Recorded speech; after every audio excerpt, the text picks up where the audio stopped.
आजच्या कृषी क्षेत्रातील मोठ्या बातम्या, शासनाच्या घोषणा, अनुदानातील बदल, खरेदी धोरणे आणि बाजारभावांमधील हालचाल सर्व काही तुम्ही पाहणार आहात या व्हिडिओच्या माध्यमातून। पेट्रोल डिझेलवरील शुल्कात 10 रुपयांची कपात, कर कपातीचा ग्राहकांना फायदा नाही, कंपन्यांचे नुकसान होणार कमी।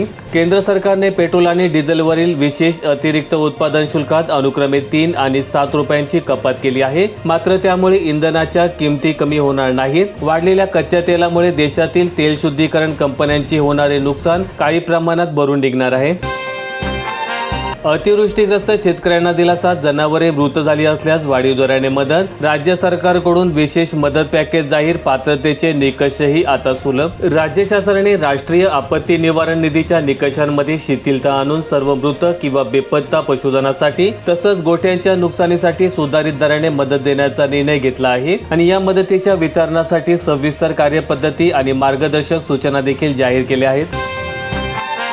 गॅस मुबलक मग रॉकेल कशासाठी? 10 वर्षांनंतर स्टोव्ह पेटवण्याची वेळ, युद्धाच्या जाळ्यात सुरू। स्वस्त धान्य दुकानावर मिळणार 3 लिटर रॉकेल, सिलेंडर मिळत नसल्यामुळे रांगा मात्र कायम। एकीकडे शासनाकडून टंचाई नसल्याचं सांगितलं जात असताना दुसरीकडे पर्यायी इंधनाची व्यवस्था केली जात आहे आणि त्यामुळे नागरिकांमध्ये संभ्रमाचे वातावरण असून वाढत्या खर्चामुळे कुटुंबाच्या बजेटवर ताण येत आहे। पुढील काळात परिस्थिती आणखीन गंभीर होण्याची भीती व्यक्त केली जात आहे। चाकणकर राष्ट्रवादीच्या महिला प्रदेशाध्यक्ष पदावरून पायउतार, खरात पाद्यपूजेनंतर महिला आयोगाच्या अध्यक्षपदापाठोपाठ प्रदेशाध्यक्ष पदही गमावलंय। गेले काही दिवस चाकणकर यांचा राजीनामा घेऊ नये, त्यांनी महिला आयोगाचा राजीनामा दिलात हे पुष्कळ झालंय असा मुद्दा राष्ट्रवादी काँग्रेस पक्षातील एका गटाने लावून धरला होता। ऊस तोडणी पात्र बहिणांना लाडकीतून वगळलंय, शासनाच्या केवायसी अटीमुळे गरीब आणि गरजू महिलांनाच लाभापासून वंचित। पोटासाठी गाव सोडून ऊस तोडणीसाठी बाहेर गावी गेलेल्या गरीब आणि आदिवासी महिलांना केवळ केवायसी न केल्यामुळे या कारणापासून लाभापासून वंचित ठेवलं जात आहे। या महिला प्रत्यक्षात योजनेच्या खऱ्या पात्र लाभार्थी आहेत, मात्र कागदी अटी आणि तांत्रिक प्रक्रियांमध्ये अडकवून त्यांनाच लाभापासून वंचित ठेवणं हे योजनेच्या मूळ उद्देशालाच हरताळ फासणारच ठरत आहे। व्हिडिओ खरे असतील तर झिरवळांवर कारवाई, कथित व्हिडिओबाबत तक्रार दाखल करण्याच्या झिरवळांना सूचना। देवेंद्र फडणवीस यांनीही बाहेर आलेले व्हिडिओ गंभीर असल्याचं सांगत त्यांची सत्यता पडताळणी करणे गरजेचे असल्याचं म्हटलेलं आहे आणि या व्हिडिओ खरे असतील तर त्यांच्यावर योग्य ती कारवाई होईलच असंही मुख्यमंत्री देवेंद्र फडणवीस यांनी सांगितलं।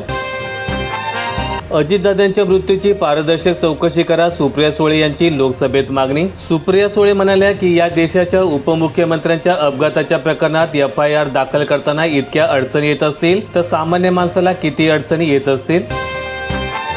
इराणकडून 10 लाख सैन्याची जमवाजमव, अमेरिकेविरुद्ध शेवटच्या श्वासापर्यंत लढणार, तर दुसरीकडे अमेरिका आखाती देशांमध्ये 10,000 अतिरिक्त सैनिक पाठवण्याच्या विचारात आहे आणि ज्यामध्ये पायदळ आणि चिलखती गाड्यांचा समावेश असणार आहे।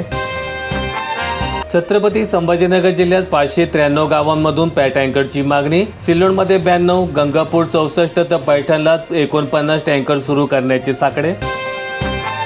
2011 पर्यंतची अतिक्रमणे नियमित, 500 फुटांपर्यंतच्या रहिवाशांना दिलासा, मंत्री बावनकुळे यांचा निर्णय। मुंबई शहर आणि उपनगर जिल्ह्यांसाठी आदेश लागू नाही। सन 2011 पर्यंत झालेली आणि सध्या केवळ निवासासाठी अस्तित्वात असलेली अतिक्रमणे नियमानुसार अनुकूल करण्याचा निर्णय महसूल मंत्री चंद्रशेखर बावनकुळे यांनी घेतलाय। नदीपात्र, नाले, गायरान, सार्वजनिक रस्ते, वने, स्मशानभूमी, खेळण्याचे मैदान आणि किंवा शाळा आणि रुग्णालयासाठी आरक्षित असलेल्या जमिनींवर अतिक्रमे कोणत्याही परिस्थितीत नियमित केली जाणार नाहीत।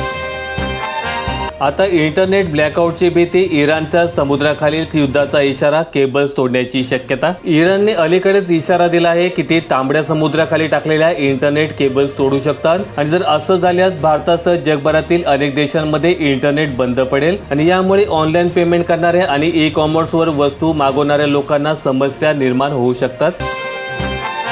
नागपूर जिल्ह्यातील धानोरा तालुक्यात अवकाळी गारपिटीने धानोऱ्याला झोडपलाय, शेतकरी हवालदिल। तोंडाशी आलेला घास हिरावलाय, पिकांचे मोठ्या प्रमाणात नुकसान। शेतकऱ्यांनी प्रशासनाने तातडीने पंचनामे करून नुकसानग्रस्तांना आर्थिक मदत द्यावी अशी मागणी केली आहे।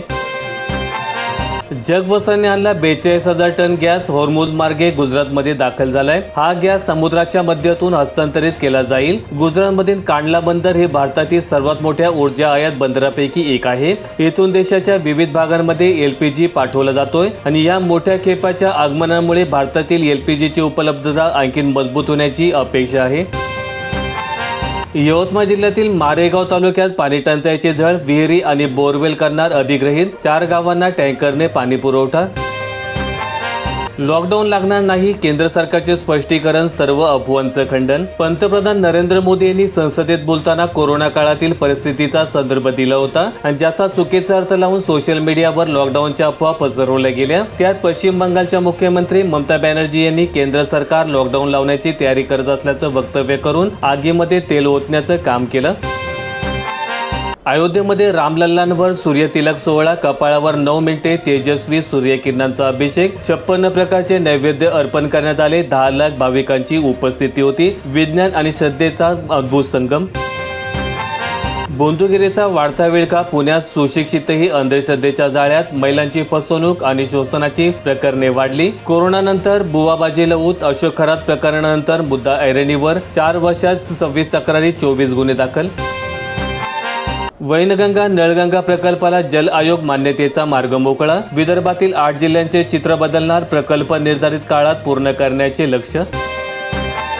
नाशिक जिल्ह्यात शेती साहित्याची चोरी जोरात, पोलीस यंत्रणा मात्र सर्वत्र सुस्त. कळवण तालुक्यात शेतकऱ्यांनी शेतात असलेल्या विहिरींवर बसवलेल्या विद्युत तसेच सोलर मोटरी, त्याचप्रमाणे केबल आणि अन्य शेतीची अवजारांची चोरी सर्वत्र मोठ्या प्रमाणावर होत आहे. शेतकऱ्यांनी तक्रार केल्यावर त्यांची नोंद घेतली जाते, पण गुन्हेगारांना अटक झालेली नाही. पोलीस यंत्रणेच्या सुस्तपणामुळे शेतकरी वैतागलेले आहेत. छत्रपती संभाजीनगर जिल्ह्यात प्रशासक राजमध्ये शेतकऱ्यांकडून विहिरींसाठी 30 हजारांची वसुली. वैजापूर पंचायत समितीची पहिली सभा वादळी ठरली. वैजापूर पंचायत समितीवर प्रशासक राज असताना शेतकऱ्यांकडून रोयो अंतर्गत सिंचन विहिरींच्या मंजुरीसाठी प्रत्येकी 30 हजारांची वसुली करण्यात आल्याचा गंभीर आरोप सभेमध्ये करण्यात आला. खडकवासला साखळीमध्ये मुबलक पाणीसाठा, गेल्या वर्षीपेक्षा 1 TMC अधिक साठा, 2 दिवसात शेतीसाठी आवर्तन सोडणार. पुन्हा सलग 2 दिवस वादळी वाऱ्यासह पाऊस, गारपिटीचा इशारा. हवामान विभागाचा अंदाज 31 मार्च 1 एप्रिलला अवकाळी बरसणार. छत्रपती संभाजीनगर जिल्ह्यात सलग 2 दिवस पुन्हा वादळी वाऱ्यासह पाऊस आणि गारपीट होण्याची शक्यता हवामान विभागाकडून वर्तवण्यात आली आहे. जीवनावश्यक वस्तूंच्या दरवाढीने सर्वसामान्यांचे गणित कोलमडले. महागाईच्या भडक्याने इंधन, खाद्यतेल आणि शेती खर्चही वाढले. ग्राहकांसह शेतकरी दुहेरी संकटात. इंधन दरवाढीमुळे वाहतूक खर्चातही वाढ झाली. लाडक्या बहिणीसाठी आनंदाची बातमी, फेब्रुवारीचा हप्ता 3 दिवसात खात्यात जमा होणार. लाडक्या बहिणीसाठी आनंदाची बातमी असून फेब्रुवारी महिन्याचा हप्ता पुढील 3 दिवसात थेट लाभार्थी महिलांच्या खात्यामध्ये जमा होणार आहे. सिल्लोड तालुक्यात पेट्रोल पंपांवर नो स्टॉकचे फलक, प्रशासनाचा दावा फोल. वाहन चालकांची दमछाक, चढ्या भावाने विक्री. एकीकडे महसूल विभागाकडून जिल्ह्यात पुरेसा डिझेल आणि पेट्रोलचा साठा उपलब्ध असल्याचा दावा केला जात आहे, तर दुसरीकडे मात्र पेट्रोल पंपावर पेट्रोल नसल्यामुळे फलक लागल्याचं वाहन चालकांमुळे चांगली दमछाक पाहायला मिळत आहे. व्हिडिओ आवडला असेल तर लाईक ठोका, शेअर करा आणि अशा दैनंदिन शेतकरी बातम्या अपडेट्स मिळवण्यासाठी सबस्क्राईब करून बेल आयकॉनचं बटन दाबा.